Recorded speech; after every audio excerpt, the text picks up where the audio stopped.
Once again, this is Fes from the Webcomic Beacon podcast at webcomicbeacon.com, part of the Webcast Beacon network at webcastbeacon.com. What was the tagline? Covering and promoting creativity and the creative process since 2007. This is 2 of 4 review episodes, which 2 of 4 review episodes specifically tied in for the last Webcomic Beacon comic book giveaway. What do we have for that? Well, all these comics right here. We got Twisted Peel, Catching Lucifer's Lunch, I'm Famous, Black Snow, Family Bones, Volume 1 and 2. That's a complete series. Porcraft, very popular. The out-of-print Side A, as well as Side B. The Music Lovers Graphic Novels Anthology, says the other one. Book 1 of Fun Day Morning. The Neighbors Have 2 Flamingos. And Jess Fink's We Can Fix It. We Can Fix It. Actually, it could almost be We Can Physics, but, oh man, sexy fun time traveling.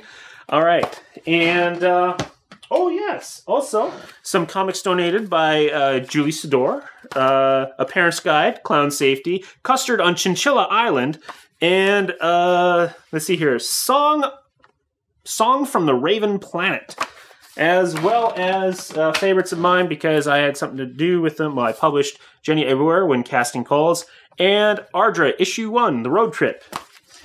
You can win all of these by following the instructions in the post because I haven't specified it yet. Quite yet. This week's comic to review is going to be Catching Lucifer's Lunch. Let's see if we can get that. Catching Lucifer's Lunch. Oh, and it's signed too. Sweet.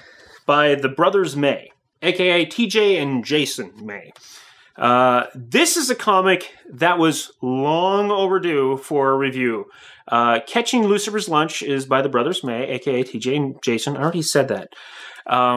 Okay, I should probably mention that this comic and the few of the other comics I'll be reviewing were sent to the Webcomic Beacon specifically for reviewing. We have a P.O. box for that. It's still open, and I promise you now, I am going to be catching up on these. If you want to email us a PDF or mail us a physical copy, we'll add it to our review list. This comic is over 40 pages long. It retails at $6 US.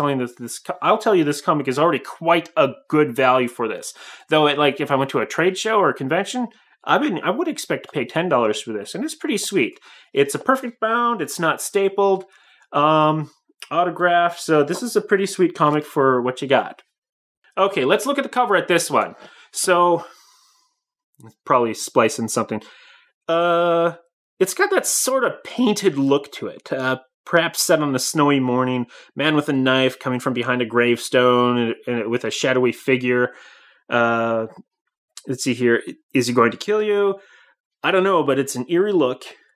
Catching Lucifer's Lunch is written perhaps a little too fancily. Fancily, is that a word? It took me a while to decipher what some of the letters were. Still, nice cover overall. Looking inside, this is it's black pages with grayscale art. A little disappointed it's not in color, but then again, color would have cost much more. Still, the painted style gives it a lot more texture and substance. It appears to be a sort of watercolor style. I couldn't tell if it's real media or digital. It could go either way, though, but it's still really, really cool artwork. The art style overall looks pretty good, though there are several places where the style clashes with the scene, and sometimes characters get lost in the background or the foreground. I have a sneaking suspicion that this was originally done in color, then converted to grayscale for affordable printing. So not big. I'm never big on if you can get it in color online and then it's printed in grayscale. I basically never buy comics like that. The story itself starts up with a few people that are held captive, trying to figure out just what the hell is going on. It becomes clear that hell certainly is going on, and they have a front seat ticket for it. Man, that is so cheesily written. without actually giving anything away, it does remind me a tad of Constantine, the movie. Not particularly any character or the plot, just sort of the feeling, the ambience sort of has that sort of feeling. A few elements in the comic just made me think about it. That's as far as comparison goes. There's a vibe of real pressure on the main character and an air of desperation. Though it's not a perfect story, what is here is it's a little too condensed in some areas. Quicker progressions of characters and plot points than what I personally would have written. This comic could have easily been twice as long with a little bit more character development, a bit more struggle. Some parts just happen a bit too quickly for me, and I believe the characters... then I would believe the characters to do certain things.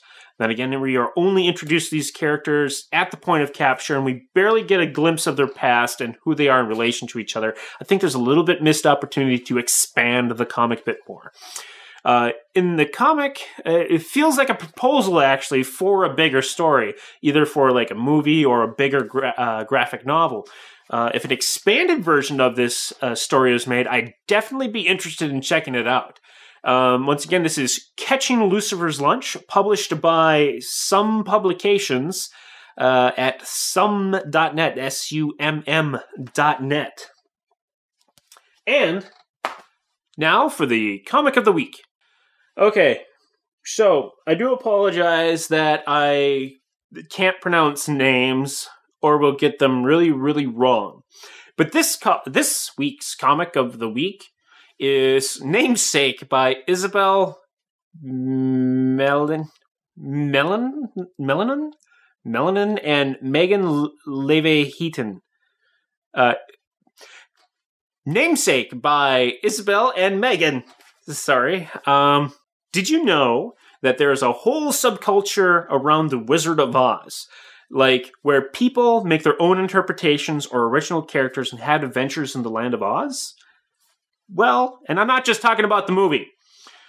Well, Namesake is one of those. It's amazing, really. It's okay. So this girl gets mistakenly portaled into the land of Oz, and it's not just as simple as finding a way home. No, sir. There are layers, conspiracy, and complex storytelling. This comic is rich in writing.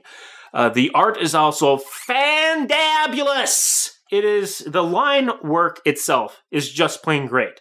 Complete with patient details for shadow, contour. The comic is in grayscale with dashes of color or a color monochrome it's in. Really having to go with the feeling or exemplifying a certain aspect or a piece of a particular page or sequence. I definitely recommend checking this comic out. You can find it at namesakecomic.com. I do rate this one as safe for work myself. There is some violence in it, and some blood sometimes. But still great. Check it out, namesakecomic.com. And that is it for this week of the Webcomic Beacon. Well, we'll be back next week with another one of the comics to review that's a part of the comic book giveaway, the final comic book giveaway of the Webcomic Beacon. So stay tuned.